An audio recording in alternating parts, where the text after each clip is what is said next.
project we're looking at today is in a zone just before the forest starts. There were a number of invasive species there, in particular pines and some wattle. And in about 2014, as part of the program by WWF, a water balance program, those trees were felled if they were near the stream bed, and the woody matter was removed from the stream. And those that were on the hillside were felled if they were pine, and if they were wattle, they were ring-barked and left. And that is the best known treatment for these alien invasive species. So it was done properly. It was maintained for about 3 years. The contractor returned and cut out all the saplings, at which point it was handed over to the farmer to continue with that work, which he continues to do. In late August of 2020, a runaway fire came over the crest of the valley and got into this area. And even though the trees had been felled so many years prior, there was enough woody material that it burnt incredibly hot. In this area, you see rocks that have exfoliated, you see some enormous boulders that have split in half due to that heat. And combined with that was a complete roasting of the soil. If you look at the soil, it's lost its structure. It's a very fine powder. A lot of it is orange because it's now oxidized.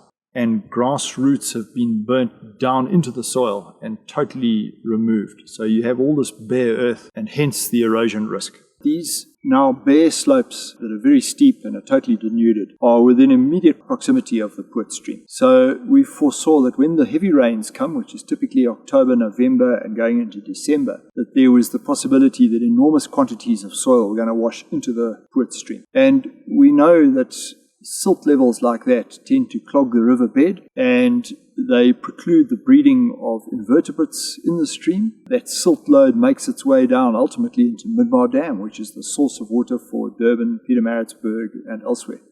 In fact, there are close on 6 million people that rely on this water source.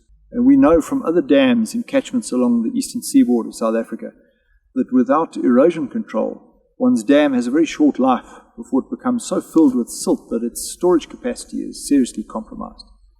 So there are a number of good reasons to regrass these slopes and to stabilize them. And that prompted us into action to raise some funds and to start this project, which is what we've done.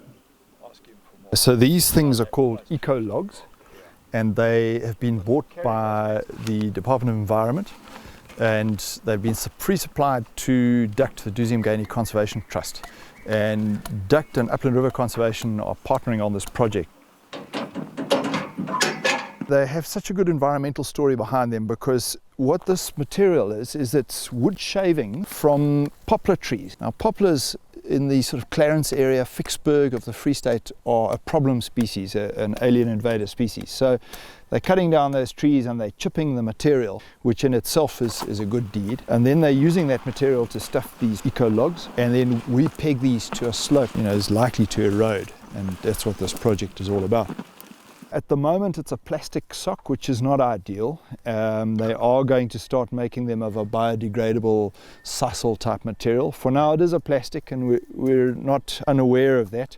We will have to try and retrieve this plastic from the site in due course.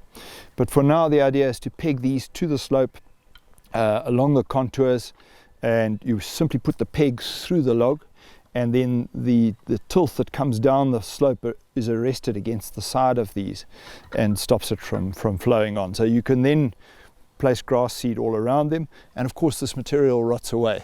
So we've got a team of about 5 guys carrying 3 at a time. At the moment they're just ferrying them up through the forest to our site. So we've got 40 of these available for this project, and we'll use these wherever they're best suited. And where we can, to bulk it up, we'll use existing timber lying around on the site. So there are bits of old timber that you'll see, and we'll lie those on the contours. Problem with those is they're dead straight. So if you've got a little gully, the thing is off the ground and wash can go underneath it. The benefit of these is you can peg them to the slope, following the contours, and arrest any soil that's going to go down the slope. So we'll use these in combination because these are in limited supply.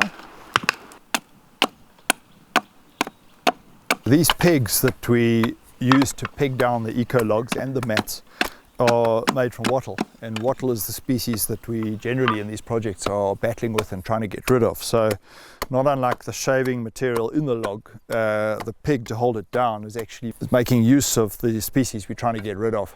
And the steeper the slope and the more rough it is, the more pegs you need to get that eco log against the soil, even through little ravines and dips and between rocks. We've had a careful look at the vegetation in this burnt area to try and establish what should be there. And it's quite interesting.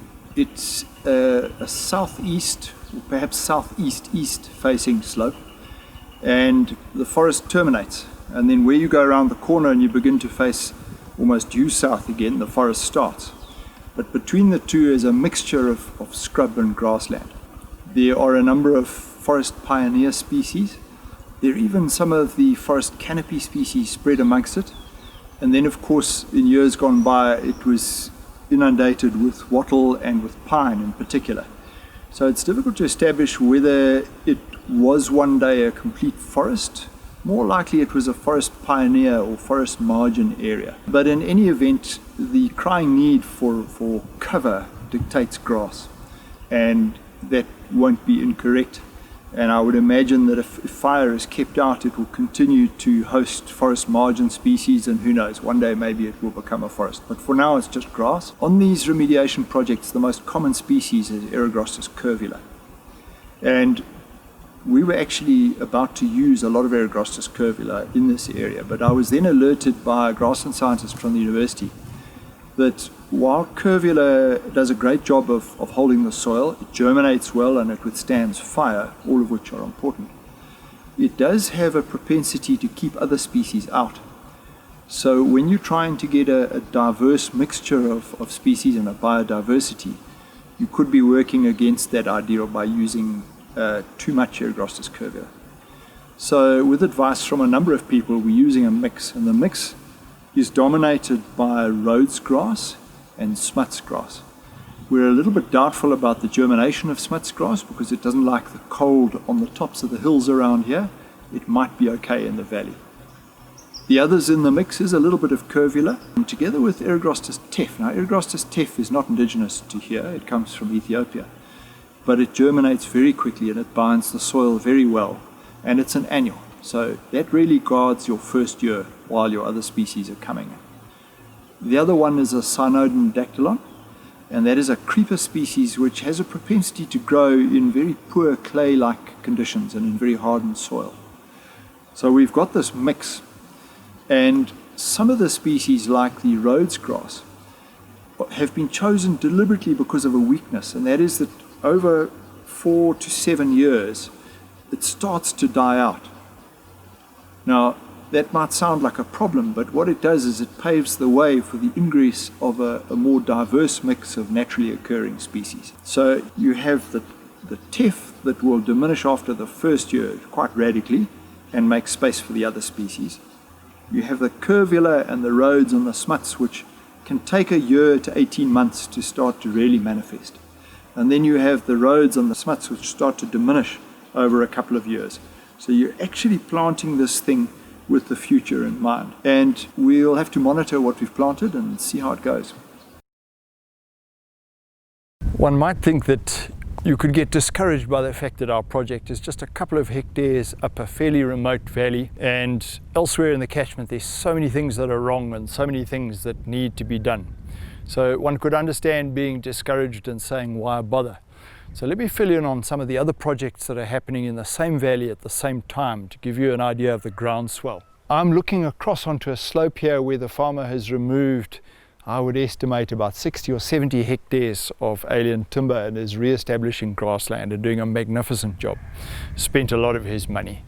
The farm behind us and just downstream, the family who own that have spent an inordinate amount of money clearing all the wattles and gums from the stream side. Below that, the local Natal Fly Fishers Club have cleared about 10 kilometers of river and removed all of the brush from the stream. The next tributary, which is the Firth, WWF as well as the fishing club have done a whole lot of work removing aliens there. There's a project mooted for the source of the Poort stream up at KwaZulu, wherein the local community are being consulted on rotational grazing practices that will improve the water quality, but will also allow the nesting of endangered wattled cranes in that wetland. In addition to that, the Department of Environment are now exercising on the NEMBA Act, in terms of which just last week they were calling on farmers to get them on board, catalogue the alien species they've got on their properties, and call for management plans for control and eradication.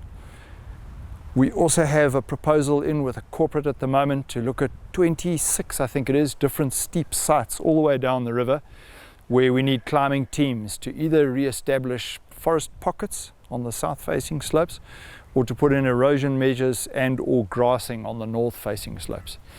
And there are others. So there are a whole number of initiatives in a very small area. In fact, it's about a 16,000 hectare area, and they're all pulling in the same direction. So there is room for enthusiasm, I think, about even the small projects within this whole.